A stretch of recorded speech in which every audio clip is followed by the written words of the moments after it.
तो आज की कहानी का शीर्षक है राजगुर का दांव। महाराज के दरबारियों में यूं तो तेनालीराम से जलने वालों की कमी नहीं थी, मगर राजगुर तेनालीराम से कुछ अधिक ही खफा थे। खास तौर पर उस दिन से जब से उसने अन्य 107 ब्राह्मणों के साथ उन्हें भी अपने नौकरों से दगवा दिया था।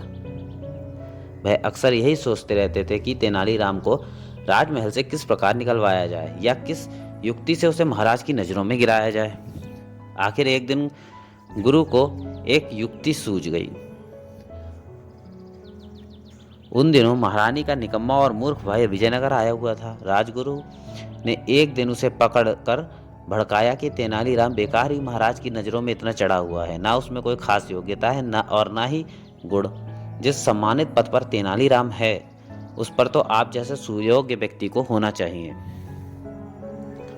महारानी के मूर्ख भाई के दिमाग में यह बात गहरे कर तक बैठ कर गई कि मैं तेनालीराम से अधिक सुयोग्य हूँ। अतः अपनी बात को लेकर वह महारानी के पास जा पहुंचा। महारानी ने उसे बहुत समझाया कि तेनालीराम बहुत योग्य व्यक्ति है तथा एक दिन में उस पद पर नहीं पहुंचा जा सकता,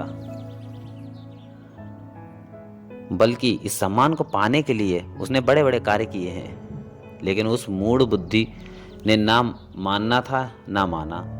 वह अपनी ही यहाँ के जा रहा था। चाहे कुछ भी हो, उस पद पर मुझे विराजित होना है। तेनालीराम को महल से निकालना ही होगा और यह काम केवल आप ही कर सकती हैं। महारानी तेनालीराम की बड़ी इज्जत करती थी, लेकिन भाई तो भाई था, उसका मान भी रखना था। शाम को जब राजा महल में आए तो महारानी ने सीधे सीधे उनसे मांग की कि तेनालीराम को महल से निकाल दें। सुनकर महाराज को हैरानी तो बहुत हुई, मगर उन्होंने उसकी बात पर कोई ध्यान नहीं दिया।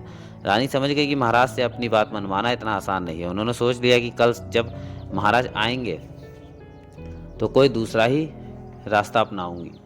दूसरे दिन महाराज आए। रानी बिस्तर पर निश्चेष्ट पड़ी रही, न दुआ न सलाम न स्वागत न सत्कार। महाराज को बड़ा अजीब लगा। आखिर बात क्या है? तुम इतनी गुमसुम क्यों हो? क्या किसी ने तुम्हारा दिल दुखाया है? महाराज ने पूछा।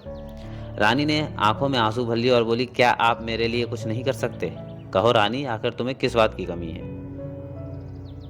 मैंने आपसे कहा था कि आप तेनालीराम को निकालकर मेरे सुयोग भाई को उस पद पर नियुक्त कर दें। महाराज ने एकाएक ही कोई जवाब नहीं दिया। वह अपने साले की मूर्खता से भलीभांति परिचित थे। रानी भी इस बात को भली प्रकार जानती थी, किंतु त्रिया हट कर बैठी। अतः उसे समझाना आवश्यक था।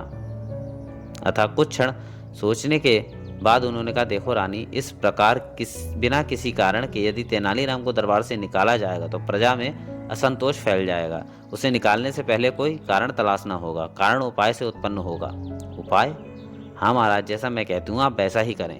रानी बताने लगी, आप मुझसे रुष्ट होने का नाटक करके यहाँ से चले जाइए। दरबार में जाकर तेनालीराम से कहिए कि रानी को हमारे सामने लेकर आओ। आप उसे चेतावनी दे दें कि यदि रानी को हाजिर ना कर सके तो पद से हटा दिए जाओगे। वह मेरे पास आएगा तो मैं यहाँ से हिलूंगी भी नहीं। बस आपको तेनालीराम को पदमुक्त करने का अवसर मिल जाएगा। राजा को हंसी आएगी, या रानी तेनालीराम को बच्चा समझ रही है, मगर वे बोले कुछ नहीं और चुपचाप रानी की बात मानने की हामी भर दी। दूसरे ही दिन राजा के रानी से रुष्ट होने का समाचार राज्यों में चारों ओर फैल गया। तेनालीराम जब महाराज से मिलने गया तो उन्होंने वही बात उससे कही जो रानी ने सुझाई थी। उनकी बात सुनकर तेनालीराम का माथा ठनका। उसे लगा अवश्य ही दाल में कुछ काला है। उन्होंने बाहर एक आदमी को कुछ समझाया और महल में रानी के कक्ष की ओर चल दिए। अभी वह रानी के पास जाकर उनका कुशक क्षेम पूछ ही रहे थे कि उनका सिखाया पढ़ाया आदमी वहां पहुंच गया और जाते ही बिना किसी भूमिका के बोला, आप बेकार इस झमेले में पड़ रहे हैं। महाराज तो अपनी बात पर ही अड़े हुए हैं। उन्होंने निश्चय कर लिया कि वे दूसरी शादी करके ही रहेंगे। अब कुछ नहीं होने वाला तेनालीराम जी। ओ, तेनालीराम के मुंह से अफसोसजनक स्वर निकला। उनके चेहरे पर ऐसी गंभीरता उभर आई मानो सब कुछ बर्बाद हो गया। और रानी का दिल धड़का। वह सोचने लगी कि कहीं महाराज सचमुच ही तो मुझसे रूष्ट नहीं हो गए, वरना यह दूसरी का क्या चक्कर है? उन्होंने तेनालीराम से पूछा। बात यह है महारानी साहिबा कि महाराज आपसे बहुत खफा हैं। आखिर आपने उन्हें ऐसा क्या कह दिया है जो बात यहाँ तक पहुँच गई? उनका तो कहना है कि उन्हें राजकाज में किसी की भी दखल अंदाजी पसंद नहीं है। शायद आपकी किसी मांग के कारण ही वह कोफ्त में है और दूसरा विवाह करने का मन बना चुके हैं। तेनालीराम ने बड़ी गंभीरता से कहा। नहीं नहीं महाराज, ऐसा नहीं कर सकते। हम उन्हें समझाएंगे तेनालीराम जी और आश्वासन देंगे कि भविष्य में हम राजकाज के किसी भी मामले में दखल नहीं देंगे। आप हमें तुरंत उनके पास लेकर चलिए। तेनालीराम तो थे ही इस अवसर पर की ताक में, फौरन रानी को लेकर जा पहुंचे महाराज के सम्मुख। तेनालीराम ने रास्ते में ही उसे पट्टी पढ़ा दी थी कि महाराज के सम्मुख जाकर क्या करना है। अतः रानी ने जाते ही महाराज से क्षमा मांगी और बोली, महाराज अब मैं राज्य के किसी कार्य में दखल नहीं दूंगी, क्षमा कर दें। महाराज हैरान, ये क्या कहानी है?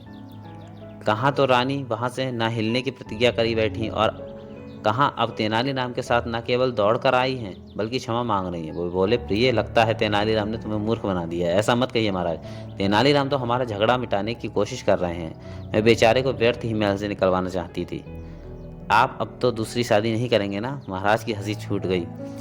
फिर काफ़ी देर तक वे दिल खोलकर हंसते रहे। उन्होंने रानी को बताया कि तेनालीराम कैसा अनोखा व्यक्ति है, उसे दंडित करना आसान नहीं है। अब तो आप समझ गई होंगी कि तेनालीराम की जगह कोई भी नहीं ले सकता।